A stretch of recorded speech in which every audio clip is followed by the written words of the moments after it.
నమస్తే, శ్రీమాత్రే నమః, శ్రీ గురుభ్యో నమః. మెగా9 టీవీ భక్తి ప్రేక్షకులకు స్వాగతం, సుస్వాగతం. ఏప్రిల్ 22 నుంచి ఏప్రిల్ 28 వరకు వార ఫలితాలలో మేషాది ద్వాదశ రాశుల వారికి గ్రహస్థితులు ఎలా ఉండబోతున్నాయి, దానికి ప్రభావం కూడా ఈ రాశుల్లో ఎలా పడబోతోంది, ఏ రంగంలో ఉన్న వాళ్లకు ఎలాంటి ప్రభావము చూపించబోతోంది అనే అంశంలో భాగంగా తదుపరి రాశి వృశ్చిక రాశి. ఈ రాశిలో ఉండే విద్యార్థులకు చూసినట్టయితే గాఢంగా అంటే చాలా స్ట్రాంగ్గా చదివితేనే తప్ప మీరు పోటీల్లో నిలవలేని పరిస్థితి, అంటే పాస్ అవ్వలేని పరిస్థితి. చాలా స్ట్రాంగ్గా చదవాలి, అంటే గట్టిగా చదవాలి. గట్టిగా అంటే వాయిస్ పెంచి గట్టి కాదు, నేను ఎలాగైనా పాస్ అవ్వాలి అనే అంశంతో మీరు చదివినట్టయితే సక్సెస్ సాధిస్తారు. గురువు మంత్రము పఠించడం వల్ల చాలా అభివృద్ధి కనబడుతుంది. గురువు అంటే దక్షిణామూర్తి కానీ గురు మంత్రం కానీ మీరు ఏదైనా పోటీ పరీక్షలకు వెళ్ళినప్పుడు కానీ ఏ పని చేసినా, అంటే పీజీ వాళ్ళు, పోస్ట్ గ్రాడ్యుయేట్ స్టూడెంట్స్ తప్పనిసరిగా గురుమంత్రం చదువుకుని కనుక మీరు ఏ ప్రణాళిక చేసుకున్నా, ఏ ప్లాన్స్ వేసుకున్నా సక్సెస్ అయ్యే అవకాశం ఉంది. తప్పనిసరిగా గురుమంత్రం పఠించండి. అయితే ఉద్యోగస్తులకు చూసుకున్నట్టయితే నిరాశ ఎదురయ్యే అవకాశము అన్ని రంగాల్లో ఉండే ఉద్యోగస్తులకు, ప్రభుత్వ ప్రైవేటు రంగాల్లో ఉన్న వారికి ఎవరికైనా సరే ఈ వారం కొంచెం నిరాశగా, నిస్పృహగా, ఏమిటా అన్నట్టుగా జరిగే అవకాశం కనబడుతోంది. మార్పు అవసరం అయ్యే పరిస్థితి గోచరిస్తోంది. అంటే మీరున్న స్థితి నుంచి వేరే ఉద్యోగానికి మారడము, వేరే స్థానానికి మారడము, వేరే పొజిషన్కి మారడము ఇలాంటివి కనబడుతున్నాయి. అయితే ఉద్యోగస్తుల మధ్య రాజీ కుదుర్చుకోవాలి. రాజీ కుదుర్చుకోవడం అంటే మీ సహోద్యోగులు ఉంటారు కదా, ఆ సహోద్యోగుల మధ్య కానీ, లేదా మీ వేరే కాంపిటీటర్స్ మధ్య కానీ కొంచెము అడ్జస్ట్మెంట్ మెంటాలిటీ కనుక నేర్చుకున్నట్టయితే కొంత సానుకూలమైన ఫలితాలు పొందే అవకాశం కనబడుతోంది. అయితే వ్యాపార పరంగా, పారిశ్రామిక పరంగా చూసినట్టయితే పాత అప్పులు వాళ్ళు మిమ్మల్ని ఒత్తిడి చేసే స్థితికి వస్తారు. కాబట్టి వారి యందు కొంచెం జాగ్రత్తలు పాటించుకోండి. వ్యాపారంలో లాభ నష్టాలు మిశ్రమంగా కనబడుతుంది. 10 రూపాయలు లాభం వస్తే 10 రూపాయలు నష్టం వచ్చేటట్టుగా బ్యాలెన్సింగ్గా ఉండబోతోంది. దానికి తగ్గ ప్రణాళికలు వేసుకోండి. ఆరోగ్యపరంగా చూసినట్టయితే ఉబ్బసము, లంగ్స్ ప్రాబ్లము, బ్రీతింగ్ ప్రాబ్లము ఇలాంటివి గోచరిస్తున్నాయి. జాగ్రత్తలు తీసుకోండి. అంటే మనకి మీనరాశిలో కొన్ని గ్రహాలు సంచారం చేస్తున్నాయి కాబట్టి ఆ జలతత్వానికి సంబంధించిన, వాయుతత్వానికి సంబంధించిన రుగ్మతలు వచ్చే అవకాశం ఉంది. జాగ్రత్తలు తీసుకోండి. అయితే బలహీనతలు, చింతలు, స్ట్రెస్సు, ఫ్రస్ట్రేషను ఇలాంటివి వచ్చేవి కనపడుతున్నాయి. జాగ్రత్తలు తీసుకోండి.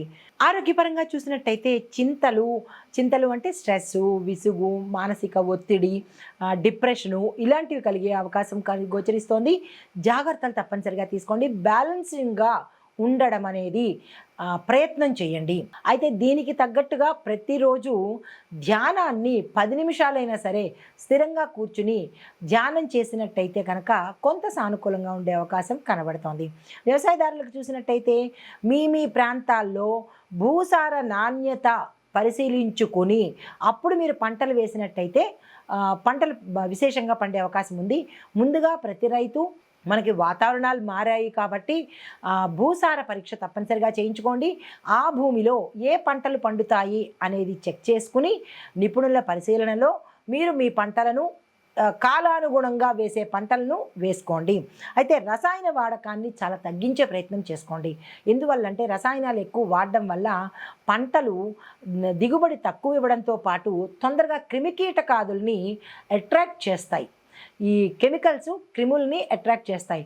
అందుకే చాలామందికి ఇది తెలియకే ఎక్కువగా రసాయనాలు వాడుతూ ఉండడం వల్ల భూసారము తగ్గిపోవడంతో పాటు మీకు క్రిమికీటకాదుల వల్ల పంటలు నష్టపోతున్నాయి. ఎప్పుడైతే పంటలు నష్టపోయాయో మళ్ళా క్రిమిసంహారక మందులు వేస్తున్నారు. దానివల్ల మీకు 100% రావాల్సినది 40% మాత్రమే వస్తోంది. ఇది మీరు గమనించుకొని రసాయనిక పదార్థాల వాడకాన్ని సాధ్యమైనంత వరకు తగ్గించుకుంటే మీ పంటలు అధిక మొత్తంలో పండుతాయి. అయితే భూసార పరీక్షలు చేసేటప్పుడు మీ యొక్క ప్రాంతాన్ని బట్టి నీటి నిల్వలు కూడా తదనుగుణంగా ఉన్నాయా లేదా అనేది చెక్ చేసుకుని దానికి సంబంధించిన ప్రత్యామ్నాయాలు కనుక మీరు సేకరించుకున్నట్టయితే పంటలకు సంబంధించి నష్టం లేకుండా ఉంటుంది. అయితే కుటుంబపరంగా చూసినట్టయితే కుటుంబంలో శాంతి నెలకొంటుంది, శుభకార్యాలు చేస్తారు, చిన్న చిన్న మాటలు వస్తాయి, అది పెద్ద పట్టించుకునేది కాదు. శుభవార్తలు వింటారు, స్థిరచరాస్తులు కొనుగోలు చేస్తారు.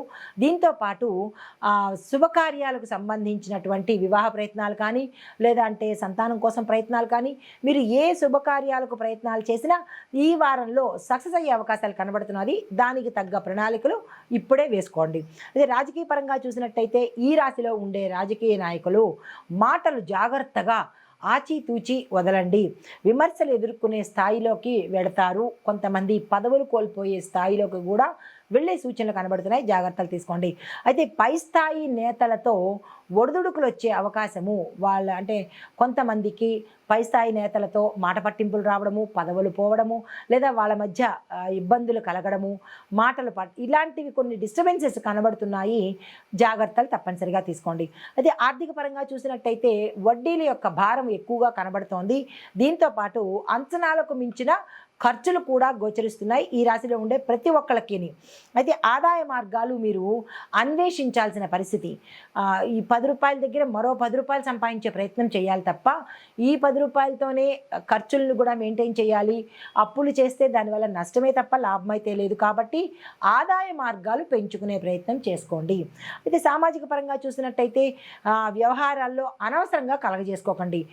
మీకు ఆ సలహా అడిగితేనే ఇచ్చే ప్రయత్నం చేయండి తప్ప లేదు అంటే అన్నిటికీ నేనే ముందుంటాను, నేనే పెద్దని, నేనే అనుకున్నట్టు ముందుకు వెళ్ళినట్టయితే కనుక మీరు ఇబ్బందుల్లో పడ్డము జరగడము, కేసుల్లో ఇరుక్కునే అవకాశం కనబడుతోంది.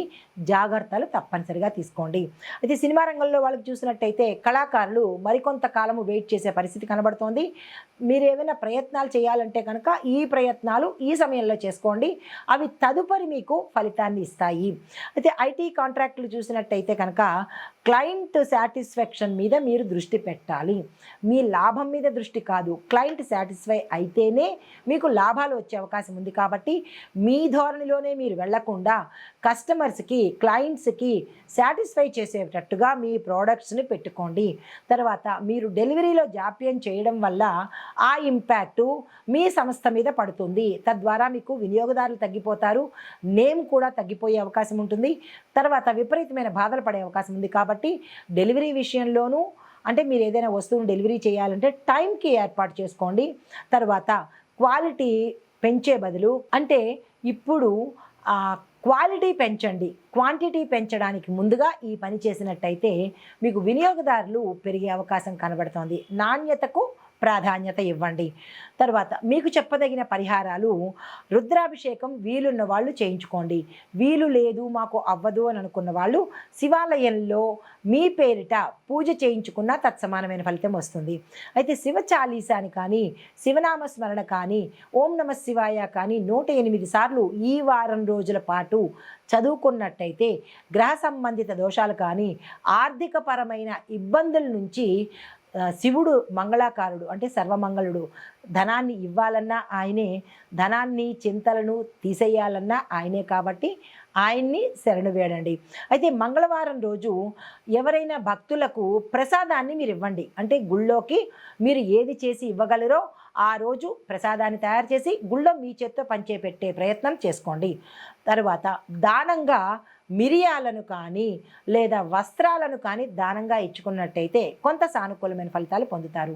ఇది ఈ రాశిలో ఉండేవారికి చెప్పదగిన గోచార రీత్యా గ్రహస్థితులు, ఫలితాలు, పరిహారాలు.